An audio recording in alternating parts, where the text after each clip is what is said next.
们要研究的是这个水彩和彩绘胶的一些款式叠加，比如说现在网红一些花卉的款式，就看起来一下就很贵的那种，还有一些蝴蝶呀，还有一些等等等等这些各种各样的一些这种款式，其实这些比较简单。但是今天的课程之前，我不会说去教大家从水彩开始一点一点怎么去画，可能会简单化一点。但如果说这个大家我现在水彩我都不懂的话，可能跟这节课稍微有一点点慢，稍微有点慢啊。刚买的水彩笔开笔直接用清水就好了。比如说我们的水彩笔不需要，它不能碰任何的胶，也不能跟你的那个甲膏胶调色盘混用，一旦碰胶这支笔就废掉了，好吧？你们手里可能有各式各样的。然后这是清水，我们如果用的话，开笔直接拿清水把上面的那层相当于有一层包浆一样给它涮掉就可以用了，好不好？所以水彩跟底胶跟胶没关系啊，同学，是新买的是不是？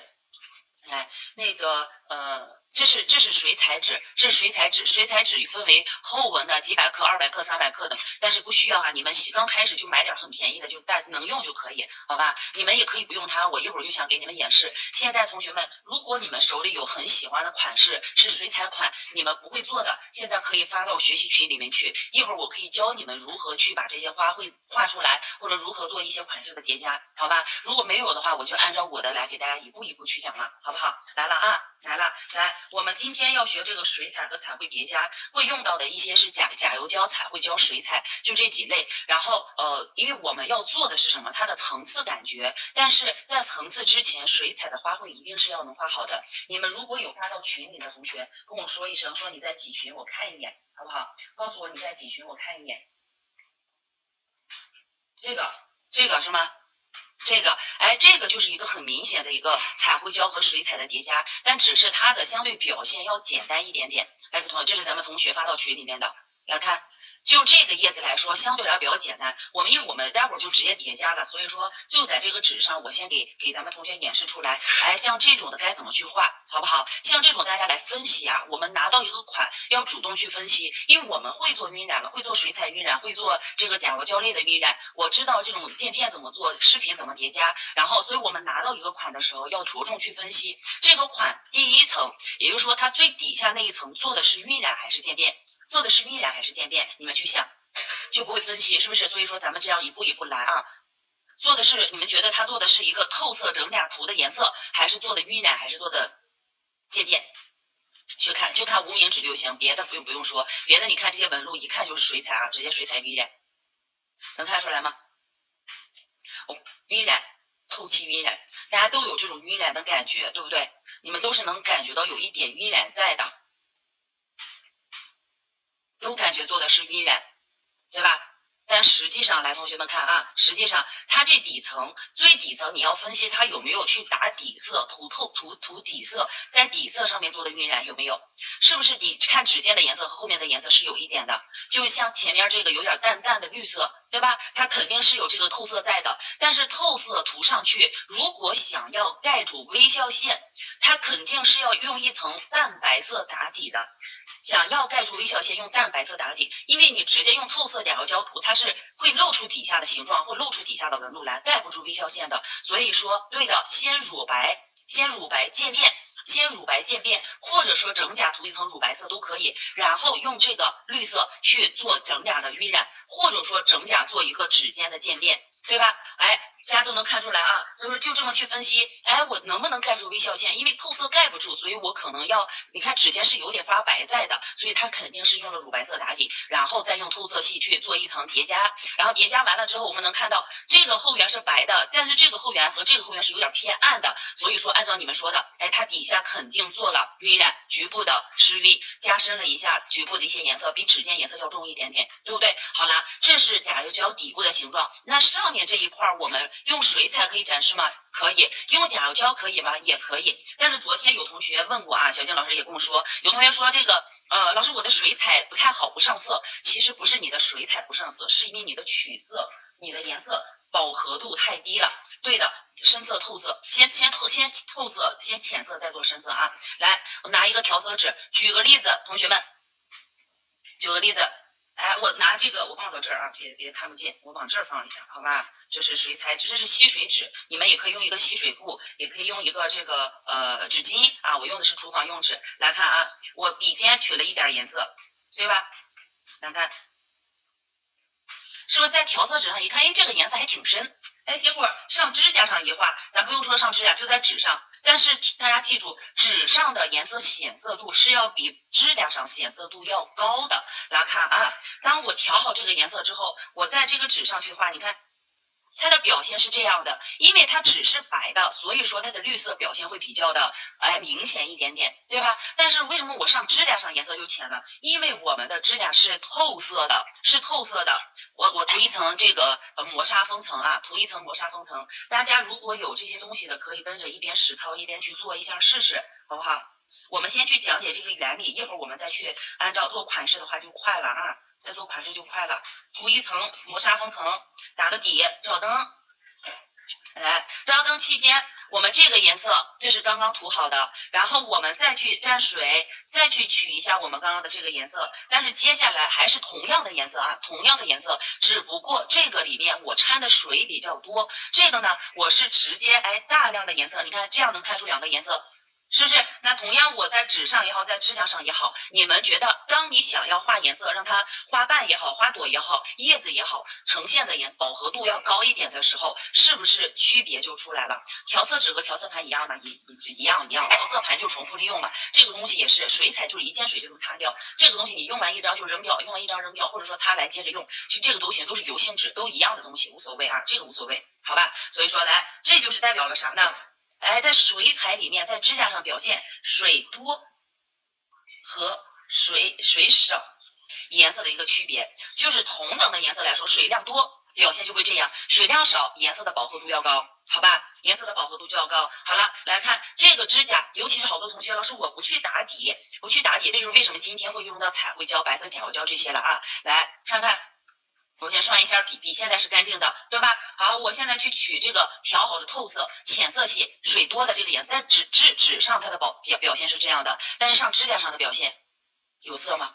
其实有一点颜色，只是因为水彩给人的感觉它是通透的，它是有这种通透感在的，看到没？它是有薄薄的感觉的，所以说你在指甲上表现根本就看不出来啥，就跟涂了一点水一样。所以老师为什么我这个水彩不上色，原因就在这儿。那我同样的来把水吸走，再去蘸我们颜色高一点的这个颜色来说，浓度大一点的这个啊，再来上指甲上，在右边去画，来看，现在这个颜色是不是就要比左边一块的饱和度、颜色的上色度要高了？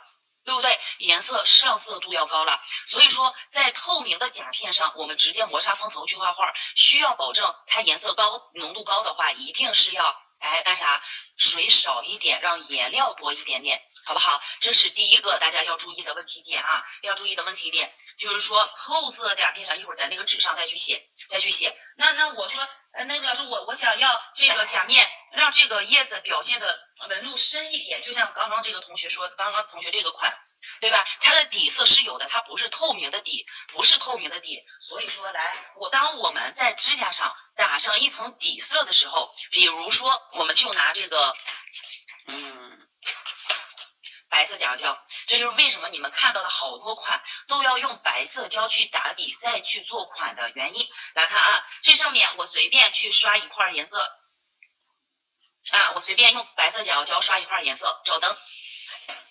我讲课不教你们款啊，讲直播课不讲款，着重的就是要去知道这个原理，你们后期再画画就知道哦。我想让这个颜色表现度高，我是否需要用一些甲油胶打底，对吧？是否需要用甲油胶打底，然后再去做层次，这个颜色表现明显。这么一说就懂了啊。来，第二个，如果是在透明的甲片上。透明甲片上操作，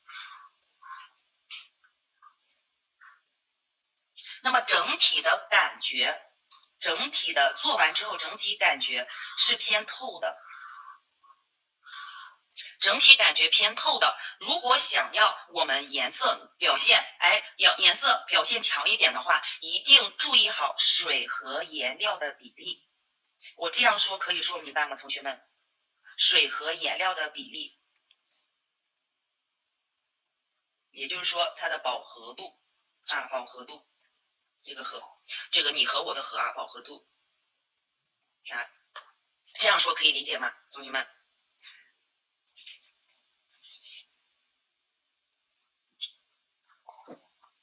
没有问题吧？我这个上一层磨砂封层，你们可以边记边听边记啊，或者说边记边实操，不是边做边听边实操。然后这个笔记最后我给大家看一下，你们截个图，那个自己记下来就行，好不好？自己记下来，但是不能说截了图就放到那儿了，好吧？涂一层磨砂封层，来亮个灯。同样是2个指甲啊，一个没有底色透明的甲片，另外一个呢是打了一层白色的底去操作的。就按照同学要看的这个款式，我们去画这个。我们首先要做的是什么？先去画出这个小花，或者说先去画出它的叶子。那应该先画哪一个？我们应该如何去区分？来看啊，它的这个叶子和花实际上来说是分开的，看到没？但如果你看看它的这个款式，花朵盖住了一部分的叶子的情况下，那一定是叶子先打底。但如果说它是分开的，你先画哪个都无所谓。如果好区分这个形状的话，我们好区分我们这个位置或者怎么样的话，我们可以先去画花，先去定好位置，然后再画这个叶子也是可以的。那叶子怎么画？来看用水彩如何表现叶子。我在这个上面给大家先画一下啊。好，我们去调个色，它这是一个墨绿色，偏向于苍绿一点点。偏向于这种一点点，但是这个有点艳，所以我可能里面适当的加一点点的棕色，降低它的一个鲜艳程度。好了，大家看啊，还有发图片的吗？没有。碎钻胶，八群那个同学碎钻胶回来，没有别的图是吧？来，就拿这个叶子来说，在指甲上定好位置，它是从右下角到左上角的。用水彩笔，我们来表现这个枝干的话，你如果说整个笔，你看啊，趴着这么去走，这个枝干是不是就是粗的？对吧？水彩笔跟彩绘笔还不一样，水彩笔要通过笔的侧面去画的，但是彩绘笔是通过笔的压笔力度去操控的。彩绘是这样去压笔操控的，但是水彩我们有的时候想要填色，是需要去用它的侧面去表现。看到没有，平涂的方式啊，所以说当我们想画枝条的时候，用笔的前端尖尖的地方，让它的枝条在什么地方？从这个位置开始，对吧？连接到这儿，是不是就有了？然后我那个旁边的地方是一些小叶子啊、小枝干那些，可以一会儿再去画。你可以说我先给它开一个小叉，对不对？开一个小叉，然后它叶子怎么去画？2种方法啊，同学们，2种方法。第一种，来看，直接你用它的尖尖勾出这个叶子的形态，然后填色，看到没？这是一种。再看一次，我直接用笔的尖尖，就跟画画一样，我先勾出这个叶子的形态以及它的叶脉部分，连接到枝干的叶脉部分，然后用笔尖一点点的平涂色。看到没？这是画这种小叶子的一种方式。然后第二种呢，我再颜色有点干了啊，我再取一点。第二种，我们用笔尖的部分，看好笔尖的部分，因为它的这个水彩笔前端都会有根毛，有一根细细的毛，大家千万不要把它剪掉，它不是残次品，是应该有的啊。我们就用那根毛干啥呢？来慢慢的拖出来，你看一拖是不是就有个尖了？这就是叶子的2端都是尖尖的，放下去之后，来直接压笔往这边平涂，最后再抬笔收起来，看到没？是不是这个叶子其中有一部分我们叶子就可以这样去画？再来看啊，来拖压笔平拖收，能看出来吗？其实就跟我之前教你们画水彩玫瑰花一样，压笔画个角度，这边平，看笔横向去拉，你想叶子哪里宽哪里就压笔平拖，看一个叶子有了，对不对？一个叶子有了，也可以来这样压下去之后，看好了啊，同学们看这里，往这边来点，压下去之后来左右晃动，结果再收起来。看到没？也是一个叶子，所以说水彩它很好玩，放下去左右晃动，来，你要保证边缘的干净程度，那我可以晃动完之后把边缘勾一下，然后收起来，是不是？这都是叶子，甚至说你像竹子的叶子，直接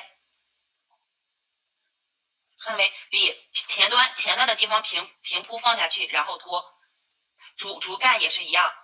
对吧？竹干也是一样，其实就这么来的。就是说我们水彩笔的运用，你们其实跟这个彩绘笔是有点不一样的，所以说我们要学的是什么？就把这个压笔怎么能控制好？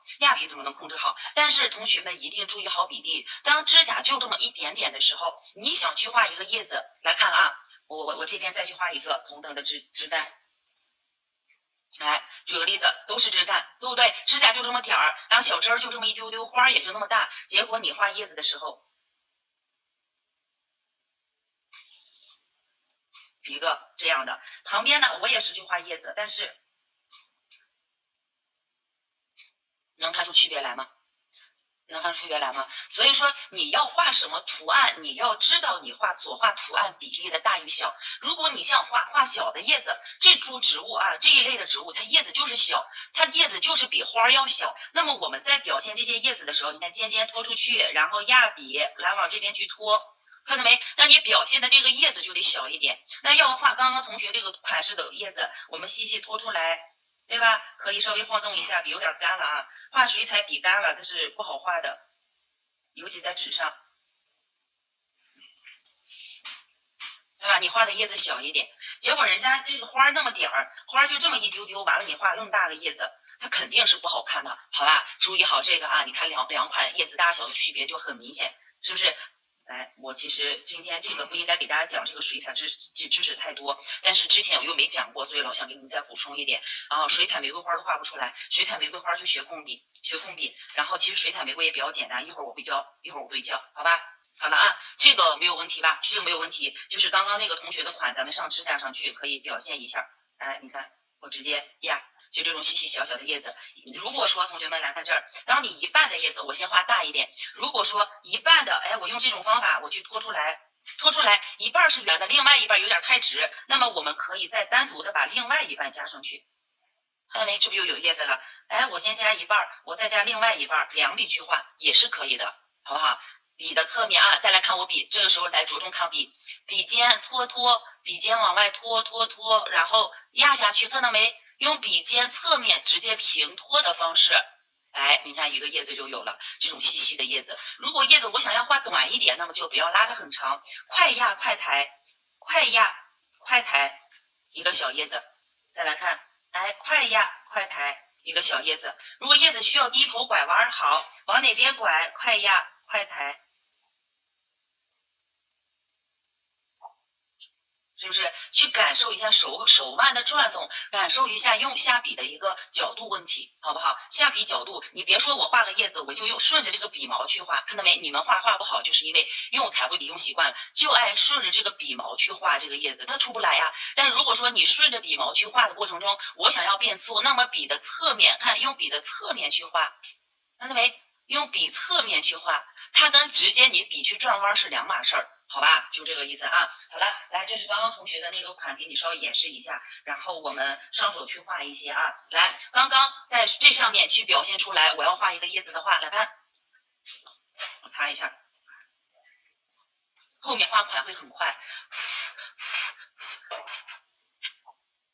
就刚刚同学这个，咱就不是讲过这两个两款的区别嘛，就1和2的区别，是不是？那我们现在来就在这上面先去表现一下这个花啊，你这个叶子把浓度要调高。我们如果在这上面表现，浓度要调高，别虚焦，定出一个花枝的位置。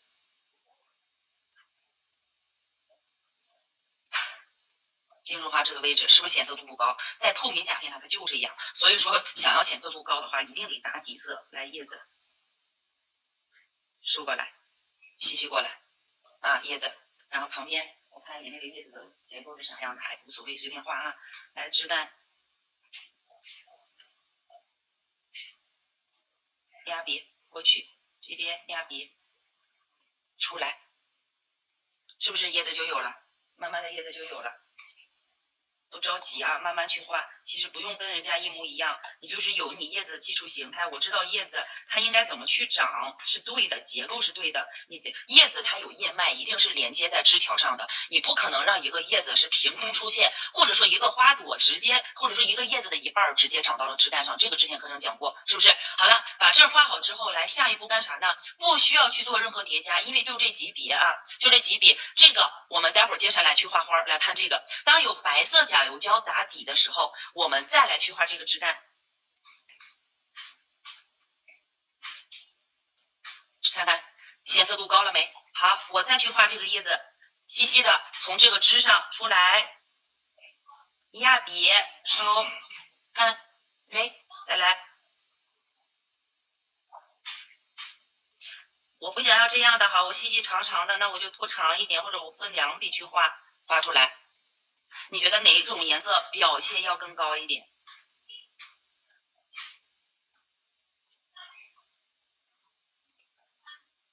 形图，形图，水彩和彩绘胶有啥区别？水彩和彩绘胶区别太大了，一个是颜料画画的，彩绘胶是美甲用的光疗系列，它属于一种光疗胶，然后水彩呢就是我们日常拿美术生画画用的那种，看，效果就有了。对不对？所以说，你看这2款同样是一个颜色，我没有去换，但是你觉得，你看水彩它的给人家那种薄薄的感觉，就跟纱一样啊，就跟一层纱一样的那种效果。但是有了底色之后，你再去画，它的色彩的表现度会更高。所以说，大家注意好，以后你是想要这种效果的，还是想要这种效果的，你就知道你需不需要去打一个底色了，好吧？需不需要去打一个底色？水彩和彩绘胶都是画的吗？当然了，当然是都是要手绘的，都是要手绘的。好吧，好了，来这个上面，如果说刚刚同学那个款的话啊，在这个上面，因为它那个是一个透色底，我是直接用白色底，所以表现不出来。在这上面来拿我们的白色彩绘胶，白色彩绘胶和一支万能笔，万能笔要润笔了。然后这个水彩呢，我就单独用这一张，然后甲油胶呢用单独的另一个。一般来说，我的水彩调色盘和甲油胶的调色盘不会用同一个，都是分开的。好吧，然后这上面我们去涂一点底胶，润笔。底胶呢？底胶嘞？水彩，我这不正在教这个水彩和彩绘胶都得画，都是要靠我们手绘出来的，它不是说直接上去就有的。然后课程里面有很多水彩的课程，先学彩绘再学水彩，好吧？先学彩绘再学水彩。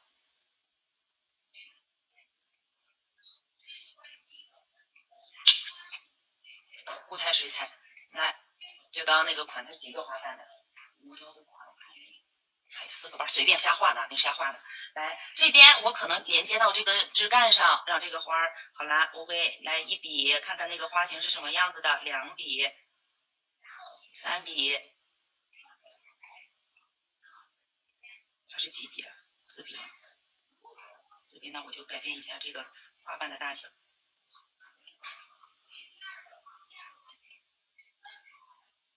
哎，这不有了？你看花朵的层次有了没？其实水彩和彩绘叠加，就是底下你用水彩画完，如果你能保证你画花画好的情况下，不需要擦的情况下，那么直接画就行。但如果说我保证不了我的水彩，我这一层画画画的怎么样，那么水彩之后就用底胶隔离一下，好吧？来，下面再画一朵小的4瓣啊，我刚刚那个照着5瓣去画了。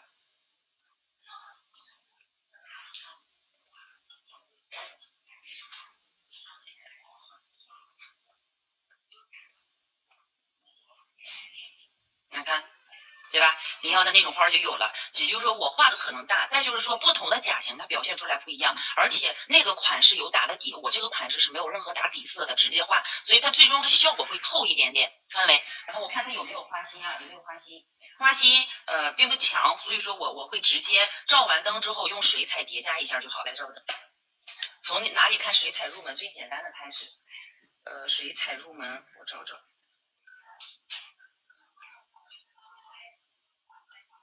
我其实有好多水彩课，来看这里，同学，你点开课程主页往下找，有一个水彩美甲，看到没？点开这个，从入门知识必备的技法，然后开始一点点的往下去看就好，好不好？往下去看，在这里先看前面几节，先看前面几节就行。看吧，在这个，因为这个彩绘胶是免洗的啊，所以说它不是有一点点颜色吗？我用这个绿色直接给它加上一点，加上一点。啊，这就有了，就是说这是没有底色，所以它那个叶子表现太浅了，应该来说会比较好看的啊。在这一层之后晾干了，我上一层封层，就是亮封给大家看一下，然后我们就去画一些稍微进阶版的，好吗？但是这个相对来说比较好看，因为如果说是夏天，我们就是有那种就是很通透的感觉，就跟玻璃一样的感觉，我们就一定是用透明的甲片涂好底胶，然后上磨砂封层去打个底。你看它就上手的感觉有绿色吗？有，只是淡淡的，就有那种玻璃的质感。这个花就跟夹在中间一样，所以说水彩和彩绘的叠加，它的运用起来是非常好看的啊，是非常非常好看的。然后我要教大家画一个是画什么呢？画那个花卉系列的叠加。第二个就是画蝴蝶，画蝴蝶，用蝴蝶怎么去叠加，好不好？哎，这个呢，我可能就需要换一个颜色的这个小花，或者说我会上一层假药胶，或者说我就直接在这上面，你看啊，同学们，来看，如果说我想要表现一个花是浮起来的，是单独的立体的，我用白色去画可能会不太明显。但是如果说没有别的胶，又想要这样去画的时候，我们可以用白色去画。可以用白色画，但是画完之后，我会在白色上面单独再去叠加。那你为什么不能直接在水彩上叠加？它的纹路层次不一样。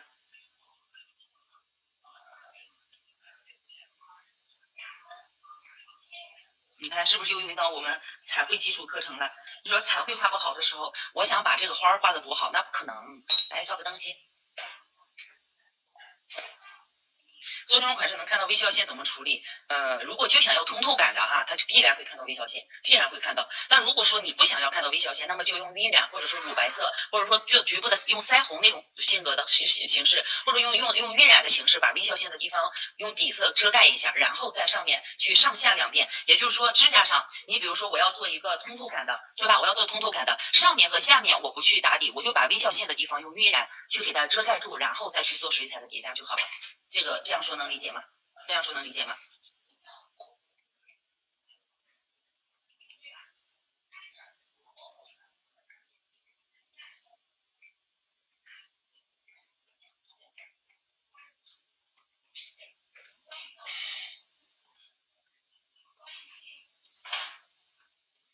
做个晕染啊，这个白色的底层我随便点一点颜色，做点晕染，就是刷了一点点其他稍微浅一点水量大的颜色，打个底色，看到没？让整甲的这种颜色要稍微融合一下啊。然后晾干之后，我会上一层磨砂封层，在这一层之后是为了干啥呢？叠加花朵的颜色，叠加花朵的颜色。哎，那个发图片的那位同学，就是那个款会做了吗？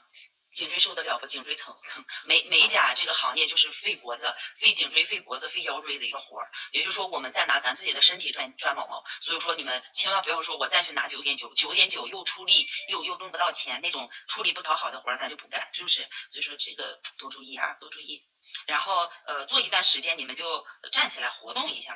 别老坐在那儿。如果说真正一天我忙得不得了，那可以挣钱嘛，是不是？但是如果说有的时候，哎，稍微顾客走了，包括你们预约的时候，给自己留出10分钟、20分钟的休息时间，好吧？活动一下，活动一下。做美甲师哪有颈椎好的？颈椎没有好的，皮肤没有好的，指甲没有好的。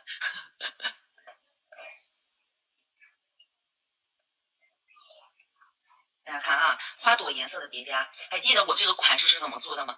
就像我这一个款，就是第一个用白色假药胶随便刷一点底色，对吧？然后用水彩去画一下底色的那个叶子，叶子画好之后，用彩绘胶画了几个小花瓣，然后我们涂了一层磨砂封层，在这一层磨砂封层上，我去做一个花卉颜色的，花朵颜色的叠加。我比如说我用一个什么颜色呢？黄色，那个偏黄一点点的颜色，好不好？调一个颜色啊，调了一个颜色，先调色，调好色之后，来在这个花瓣上进行颜色的叠加，不要超出我们花朵的位置，不要超出你底下画这个白色纹路的位置，就在你底下画的花瓣的内侧，哎，去进行绘制。如果说老师我这个花瓣没有画好，那么你在添加这个黄色小花的时候，你要注意好什么呢？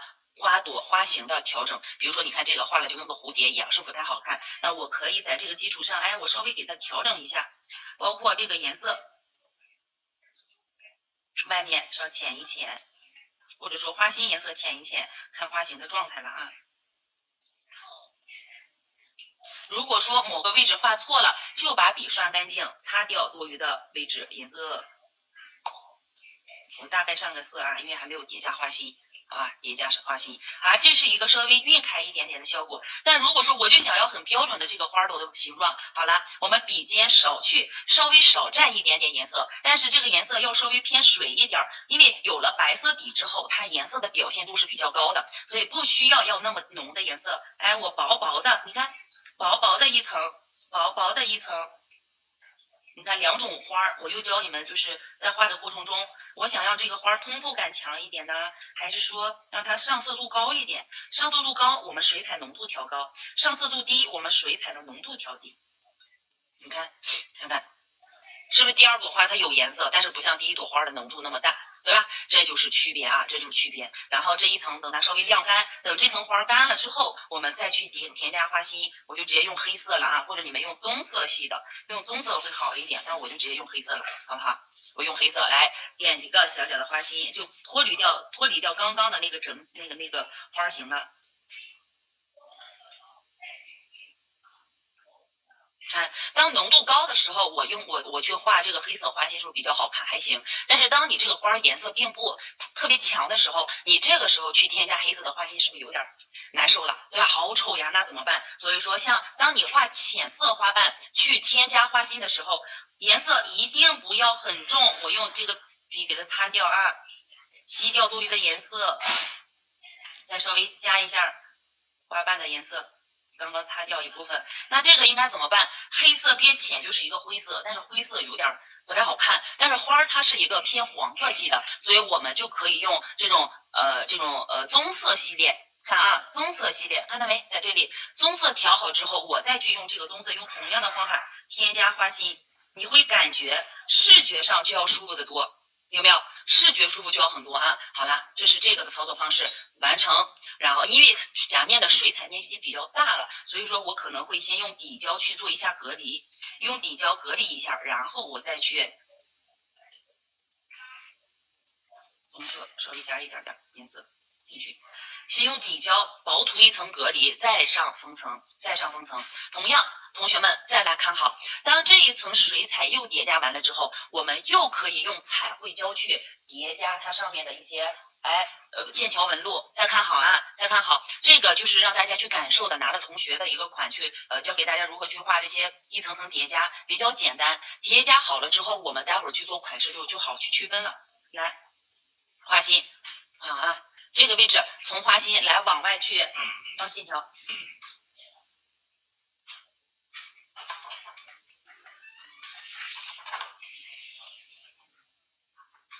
先洗一下笔发硬了就不好用。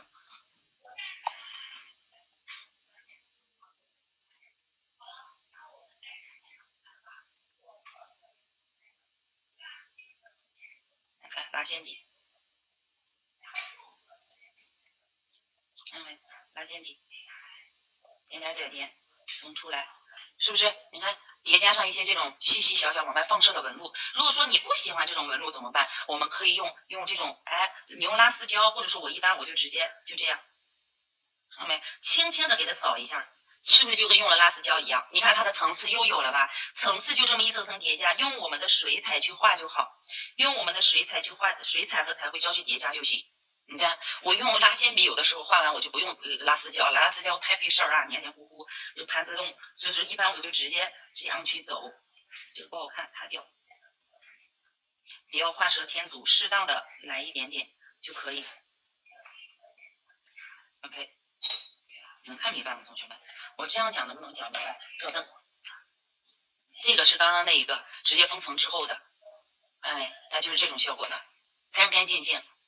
干干净净的，可通透了，是不是？这种小花有水彩最基础的，然后刚刚我们做的这一个呢，就是百字条打底之后去操作的，一点都没变啊，一点都没变。前照一下灯，封层，来上封层，看看现在的样子啊。我们封层之后，来看看。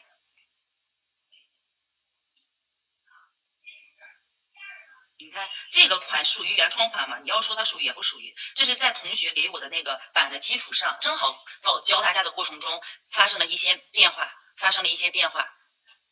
然后咱们自己研究出一个小小的版，是不是？然后花朵的颜色一变，它又变成了另外一种风格。所以说美甲它其实还算简单啊，就是只要基础打好底色，剩下的都比较好说。能看明白吗，同学们？来，我们我们现在去打一个版，集体去打个版。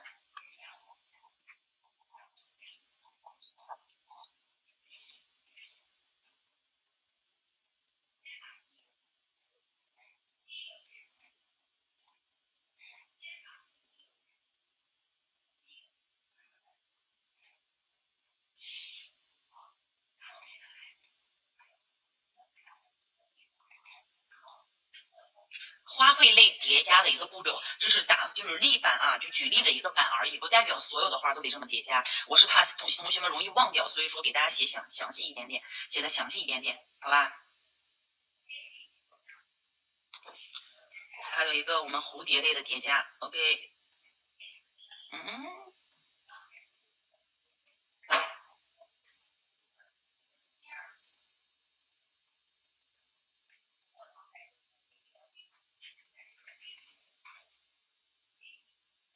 封层一下，先照个灯，封层一下。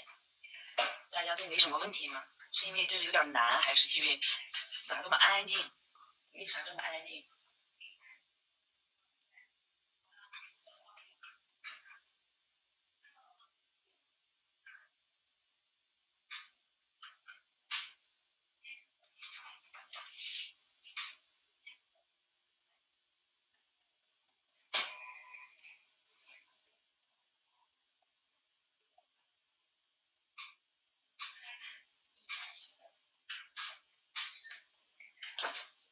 来，同学们拿指甲来，拿指甲，打底色，打一个底色啊，打一个底色。我是一个透色胶，你们也准备一个透色类的胶，打个底就行。你们也可以不用打，好吧？也可以不用打，最好是打一个底色。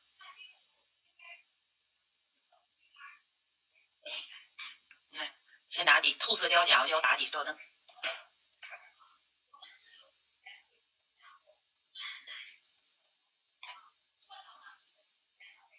这是刚刚给大家说的两种款，就是拿了那个款式去简单一演示的两种。你发了张图片，7月再几区，那个小心看一下在几区。你在哪个群？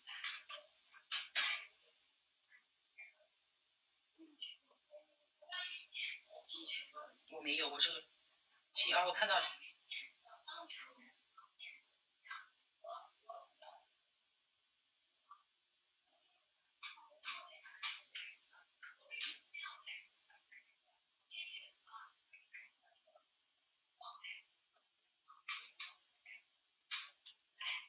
这个款我之前讲过类似的，我这个款之前讲过一个类似版，就是一会儿我会说它的操作方式，好吧？一会儿说它操作方式。来，打好底色之后上磨砂封层，我看到了。我先上一层磨砂封层给同学们演示一下。那你能想象到的这个是怎么做的？先去判断底色是什么色，然后判断它底下有没有用白色假油胶打底，不是白色假油胶，彩绘胶去打底，对吧？我接下来会讲两种方式，就是花卉类的叠加两种方式，把这两种学会之后，你们都就会做了，好不好？都就会做了。然后就像这一个的话，如果今天时间够，我就给你们去说；如果时间不够，就按照你的理解，今天学习去把它做出来就行，好吗？那个简单的啊，要画的花太多了，就永远画不完，永远画不完。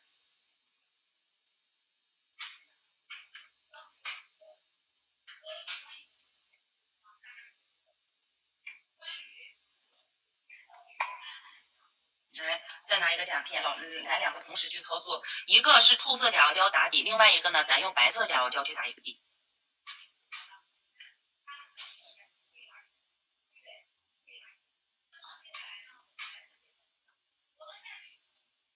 毛咋炸了？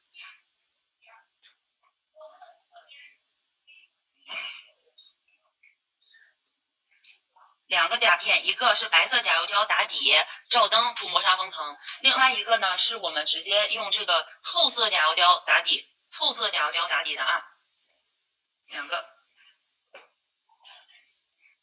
A 款和 B 款。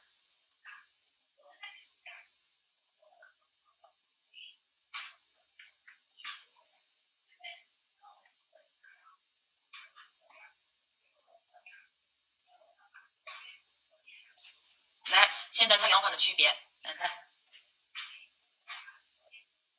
正在照灯啊，正在照灯，大家说一下，这是刚刚那个同学哪看的一个版？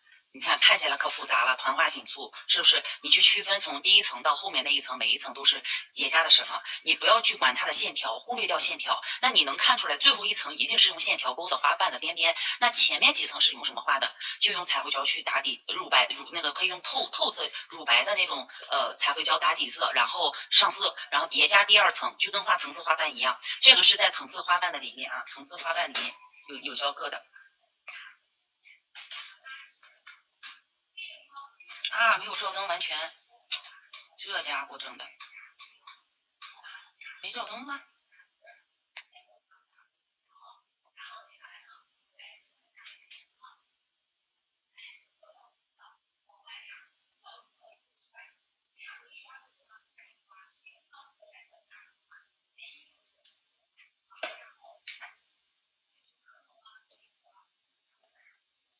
来，打底色啊，打好底色之后，第一种方法，来，同学们。拿我们的万能笔去蘸彩绘胶，小爱同学关机。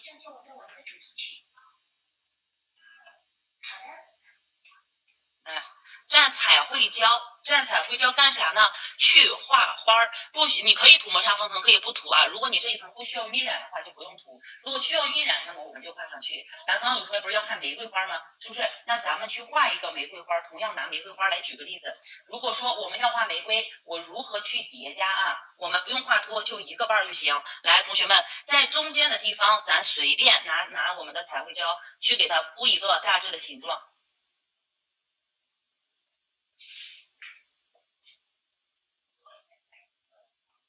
铺好形状，照平。你看，你感觉这是玫瑰花没？看不出来，但是因为花的外轮廓它不一定啥样子嘛，所以说我们随便去画，哪怕你就我这儿凸出来一点，这儿少一点，那无所谓，你大致有一个给它做出一个那个不规则的色块来啊，用彩绘胶去涂。当然你也可以用甲油胶画，用甲油胶直接就随便刷一个色块也可以，但是只要别是长条的，别有尖角的就好，好吧？这一步画好之后别照灯，我们接着在它的侧面部分来。看啊，侧面部分直接画出它的叶子，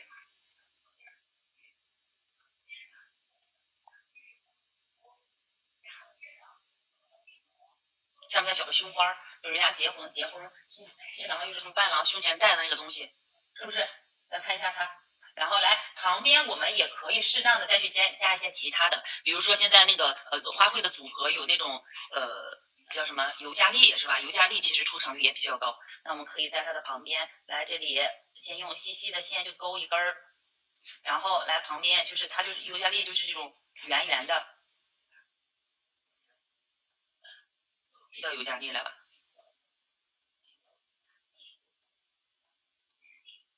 对，就当这个花没颜色，我们画的是基础花型。现在笔蘸的是彩绘胶，现在笔呢蘸的是彩绘胶啊，同学们，来这边画好之后，我们旁边可以适当给它加一些小小的花瓣。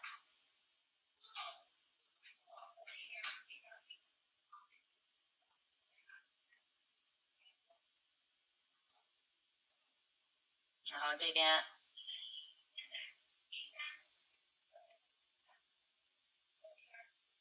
不一定加点啥，随便加一点，是吧？让整个画面满一些，让整个画面看起来稍微满一点，别太空了啊，不要太空了。然后这边来跟着去画就行。兄弟，现在这个底这是些啥呀？你这画的啥？是不是看不出来？没关系啊，慢慢来。我们重点在水彩上，不在于这个上面，不在于这个上面。所以说，把这一层画好之后，我们旁边也可以用拉线笔，我适当的加一些什么这种穿插一些网格呀、线条类的、藤蔓类的东西都是可以的。基本上就是我一层能画完，我绝对不用2层。我一层能画完，绝对不用2层，是不是？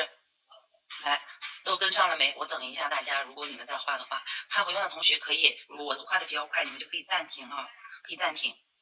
来，这一层画好之后，拿去照灯，拿去照灯，写一下透色，打好底。第二步，彩绘胶画花型。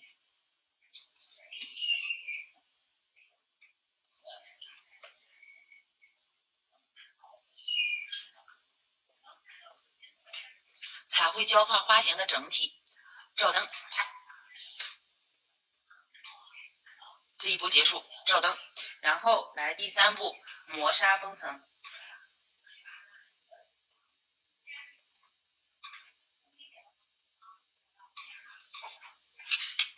灯架上磨砂封层。来，这一个，第一个打了个底色白色，然后来我们第2步磨砂封层。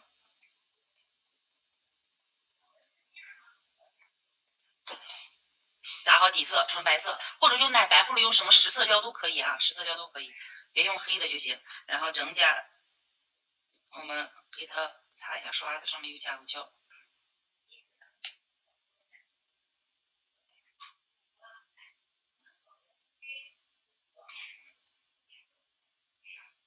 不用涂很厚啊，我是为了把刷子上多余的这些脏东这些残胶给刷掉。等等。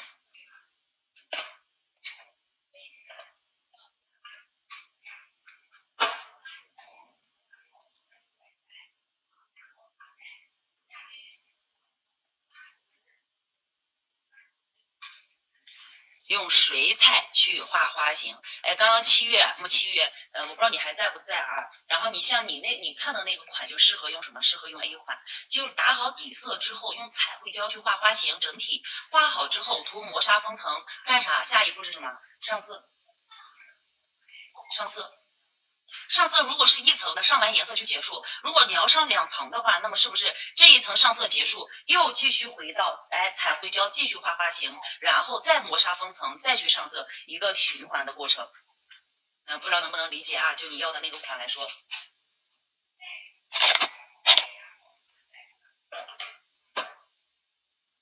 这个上磨砂封层，上磨砂封层。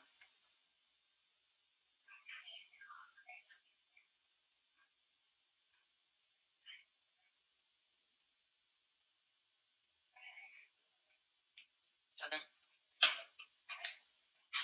好了，来我们这边呢，用这个白色甲油胶打底，白色甲油胶打底，然后在这个基础上，我们去画一些花型，但是呢，我用白色甲油胶打底之后，我总觉得这个背景有一点点的脏乱，或不是太干净，那你可以先去晕染。如果说你就想要干干净净的效果的话，那么我们就可以直接去上色了啊，直接上色。来拿我们的水彩笔去取一个这个颜色，取个月季砖红吧，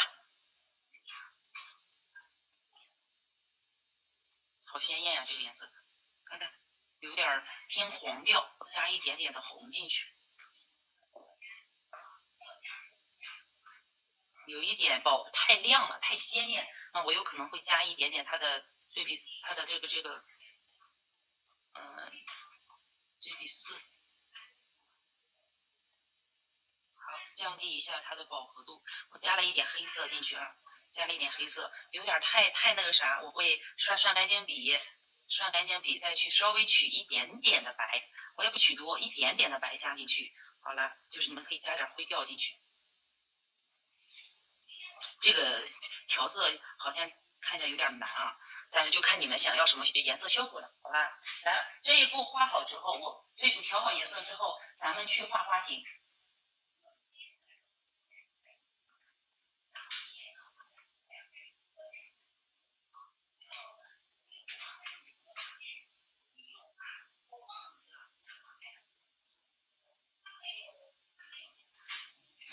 画花型，画点什么花呢？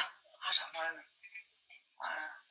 随便画点什么花吧，好不好？在甲面上，我们铺出一个花瓣的轮廓，来，外侧大，花心小，颜色大小无所谓，不是颜色大小，颜色深浅的位置不用管，让它自然形成一些纹路颜色所在会比较好看。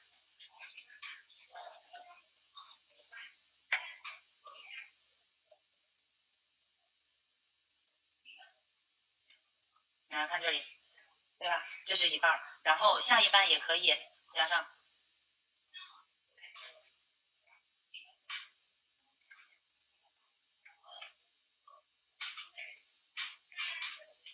花瓣，第一层我可以画4个瓣，画没？画4个瓣，然后我也可以，我第2层画的时候，我可以在它的旁边加，因为这个位置已经干了啊，没干的地方不要轻易的去叠加颜色，因为会混色。然后如果已经干了的情况下，那么我们可以再去往上旁边的位置加一些小类型的花瓣，就用笔上的颜色去画就行。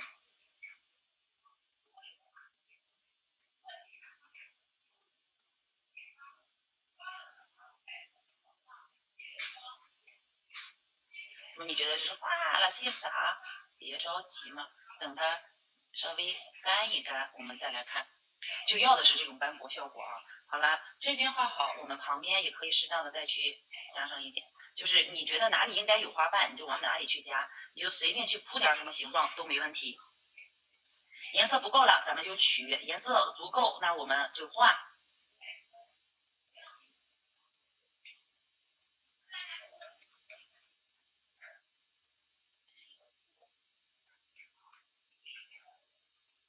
哎，一个大花瓣中间，就刚刚咱那个花也不是嘛，一个大花旁边有几个小花，有几个小小的这种叶子的效果，对不对？有几个叶子的效果。来，接下来等它自然干透，等它自然干透，干透之后我们可以叠加第2层花瓣。如果说你怕第2层画的会有点不好看，会影响效果的话，那么我们可以怎么样？可以去用一层磨砂封层隔离啊，再画第2层，就不容易混色了，好吧？第2层我们所取的颜色要相对来说更重一点，颜色的饱和度要更高一点，才能有层次的区分。如果说第1层、第2层颜色都一样，那你画出来中间会有颜色叠加，但是好像会稍微差那么一点点，好吧？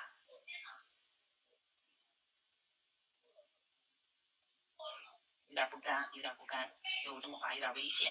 来，第2层。看画花瓣这个花型，我就不再去啰嗦太多，是不是我们之前有课程专门学过，第1层、第2层的花瓣位置交错的位置应该在哪里，对吧？你看我画的就是这种朦朦胧胧的效果啊，不是要那种很干净的花儿，不是很干净的花儿。来这边涂，就跟我一开始教你们画叶子的方式一样就好。看到没？2层有了吧？来这边再往上去叠加。这个花就要小了，看平涂涂过去，这边涂过去。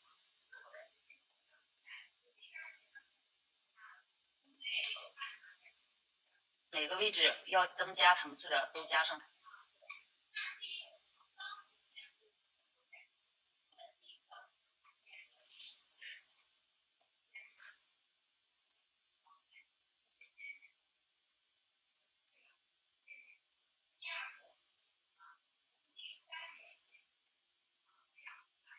来调一点浅色系。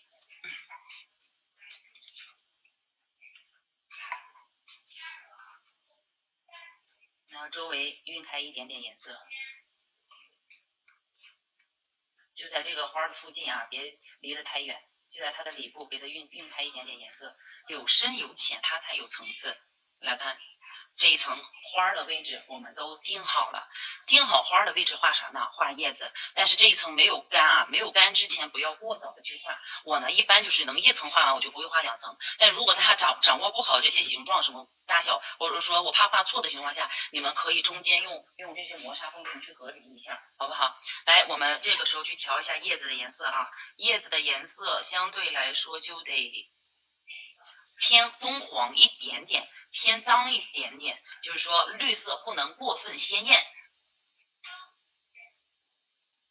你看这个就很鲜艳，你调的过程中你目测一下颜色搭不搭，你自己都觉得丑的时候，你咱还去画它干啥？是不是？所以说来调点棕调进去，你看这个效果是不是跟它就有点接近了？它色调就统一。所以说我们要学会去搭配啊，这个其实有跟天生审美有一点关系。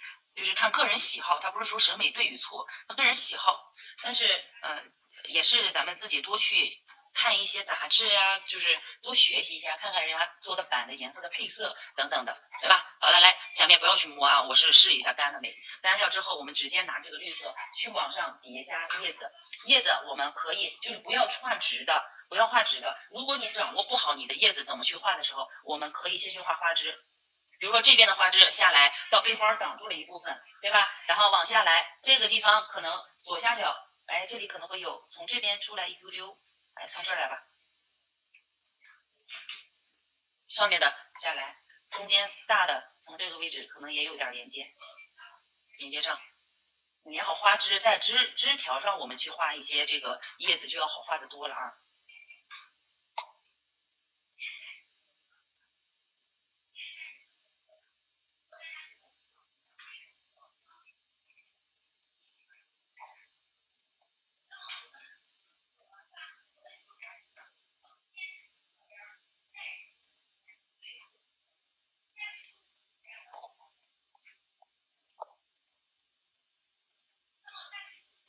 我有好多同学看看，哇，这么难，算了吧。包括平常直播也是一样，所以说你能，如果有同学还在直播间学习，还在看，在跟着做的，一定把它练好。因为像这种款，就是因为大家没有耐心学，所以很多同学做不出来。你们一定要好好的把这个给做好，包括看回放的同学，一定得把这些课好好研究明白一下，好不好？你看，往上叠加颜色。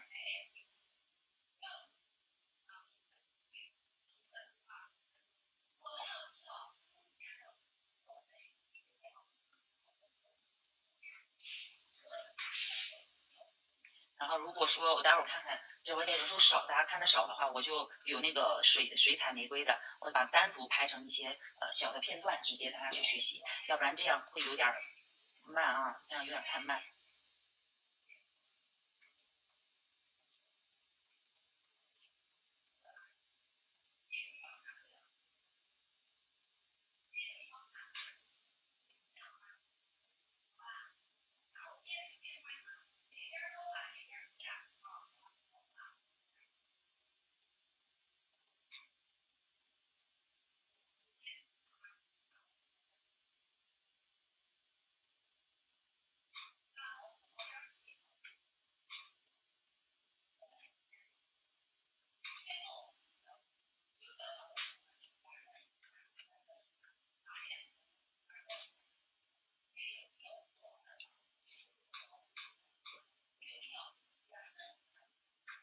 这边有点丑，这个线有点丑，所以我准备给它抹掉一部分，用干净的笔去擦一擦就行，就当做个晕染，因为太丑了会影响整体的效果。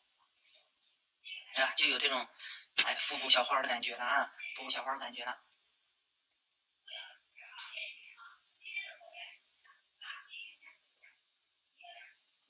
11点半，再加点颜色 ，OK。OK， 照灯不是照灯，晾干，自然晾干，真好看呀，真好看。放这儿，晾干一下，上这个彩绘胶，彩绘胶结束就可以了啊。来这边画一个玫瑰花，同样的就要拿这个调好的砖红色吧，就拿砖红色来画。我们画玫瑰花其实有很多种方法，你像这样去画的话，你看在这上面，我们直接可以从外向内画，也可以从内向外。一般来说，玫瑰花来看中间。看看这个颜色饱和度怎么样，有点浅，再来一点。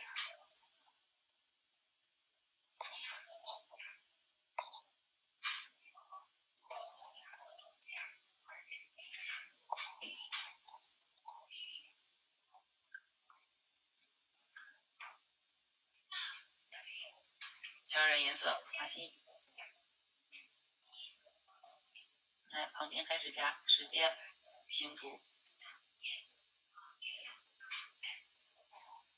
还是有点浅的。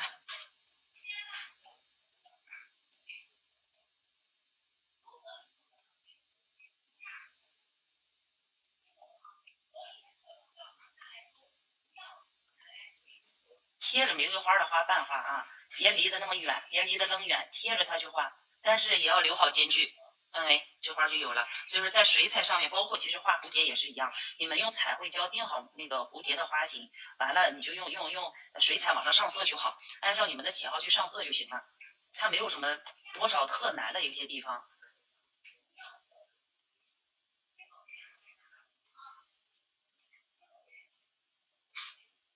这花尾有了，然后感觉中间颜色不深，好，等第一层干透，来再叠加一次。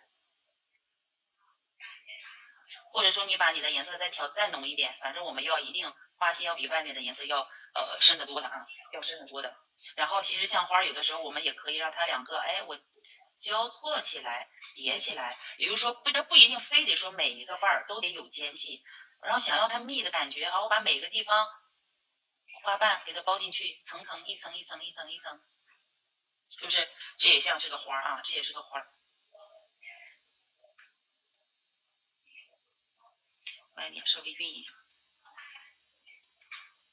每个人喜欢玫瑰花的样子不同。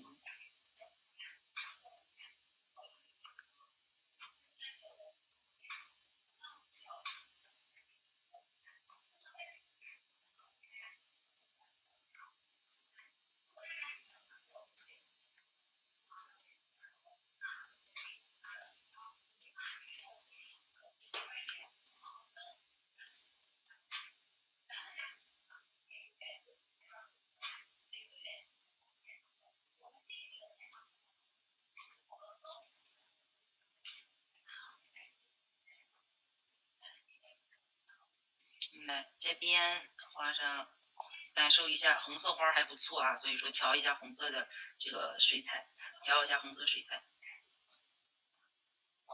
这个稍晕一下，然后你去蘸这个颜料，把这儿单独的加点。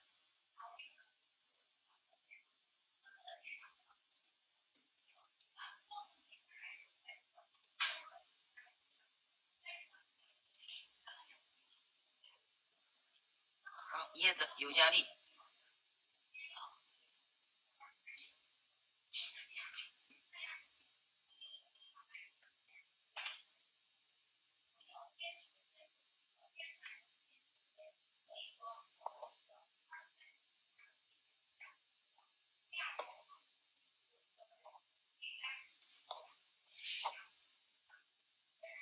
安静下来了，都安静下来了，大姐。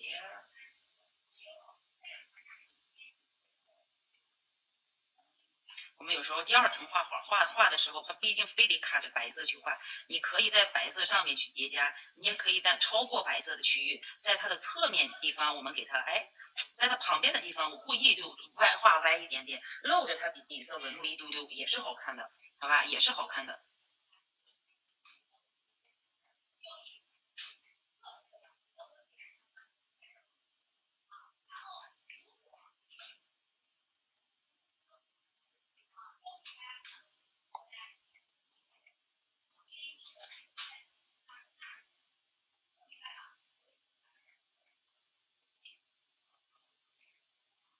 这样去加，就跟之前不一样了啊，跟之前就不太一样了。所以说，看怎么玩，还是有很多好玩的。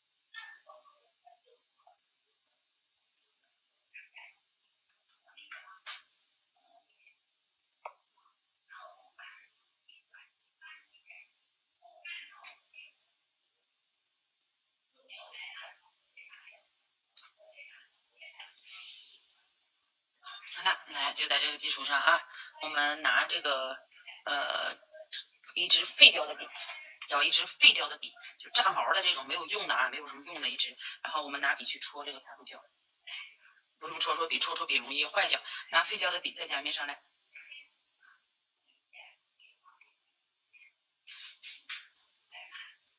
戳一下。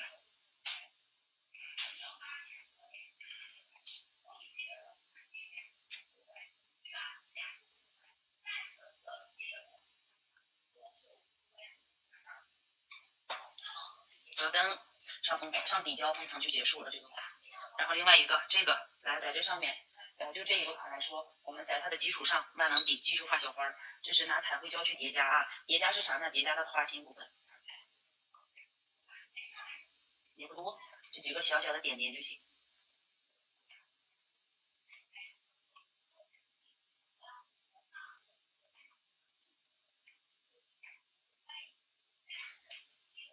同样再拿这个底也可以。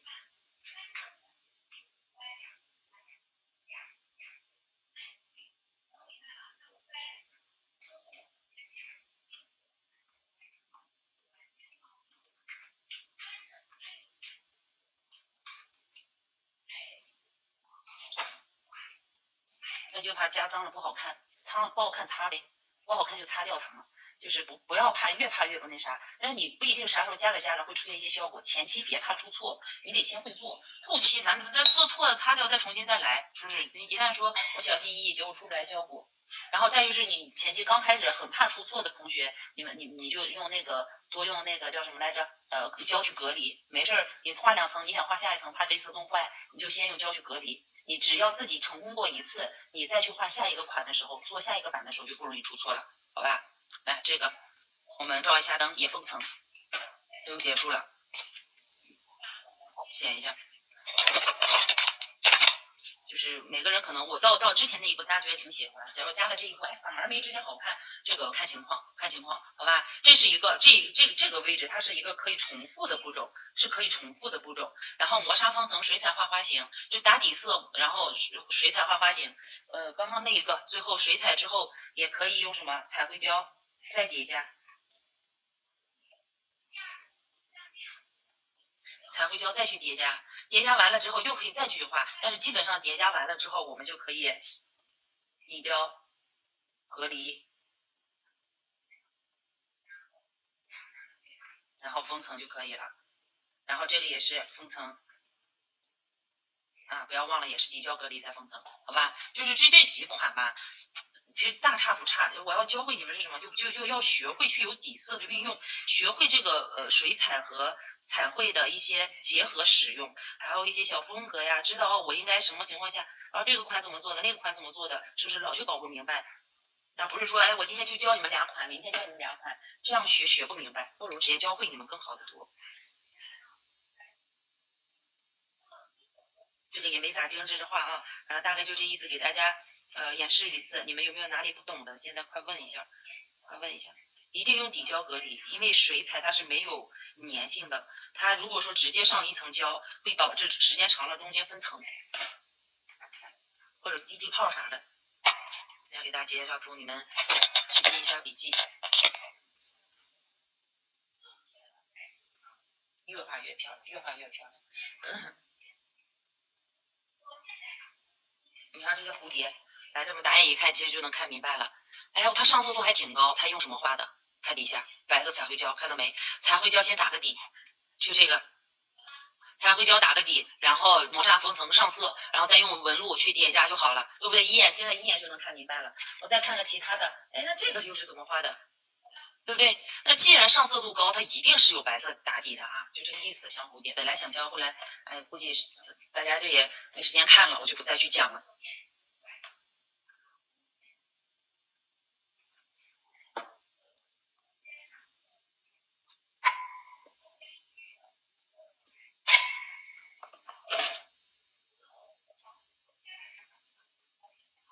2款偏复古类的小花，从基础到这里面，这今天教大家去做的一些。这是偏复古类的一些小花，所以说怎么去叠加能加起来会比较好看，需要大家去琢磨一下。然后包括这里面的一些颜色搭配，复古的话一般就是跟铁锈呀，你想想棕红色呀那些有关系。你要想让它鲜艳起来啊，一定是要那个颜色要亮一些。如果想要它有那种仙气的感觉，就得偏紫色系，偏淡的紫色系一点点。好不好？所以说不同的情况搭配不同的颜色，好吗？大家回去试一下啊。